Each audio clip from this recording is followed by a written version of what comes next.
today, getting into fitness testing. It's very important that we test the players' fitness, for our own measurement of where all our players are at, but also to help us, design particularly our conditioning program going forward.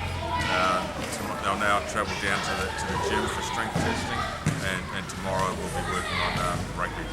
We've got a lot of work to do. I think some of the players they've had a 3 or 4 week break since the end of their season, so it's good that they're coming a little bit fresh, but they're being away from training. So we need to step the training up now to get them back to where we need the players to be, and certainly we recognise that we need to be very, very fit to play the type of game we need to play in the Rugby World Cup. So we've got a lot of work to do in the next 2.5 months, and I see from the testing today, I see scores around 15s, 16s, 17s.